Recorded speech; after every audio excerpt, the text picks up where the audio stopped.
Hello good morning साथीहरू welcome छ तपाईँहरूलाई मेरो आजको नयाँ ब्लग्समा।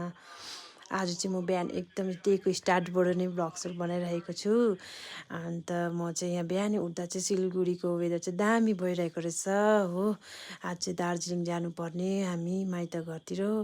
म चाहिँ फटाफट घरहरू साफसफाइ गरेर बुढाले चाहिँ यहाँ एक्सर्साइजहरू पनि गर्दैछ बिहानै उठेर।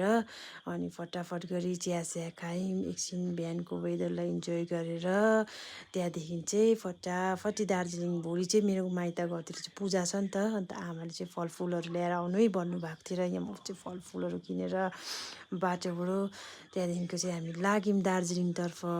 हामी चाहिँ फेरि गाडीमा जाउँ न भनेको नानी नमान्ने, उसलाई भमिट आउँछ अरे हो। अनि स्कुटीमै हिँड्नुपर्ने, पानीले भेट्छ होला भन्दा भन्दा पनि माथि पुगेर त भेटिहाल्यो नि।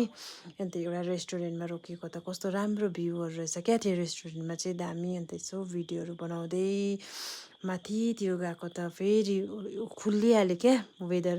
तल सिलगढीतिर त कस्तो दामी देखेको यहाँबाट सिलगढीको बगरहरू चाहिँ। त्यसो बसेर एकछिन बसेर चाहिँ त्यहाँबाट भ्यूहरू इन्जोय गऱ्यौँ।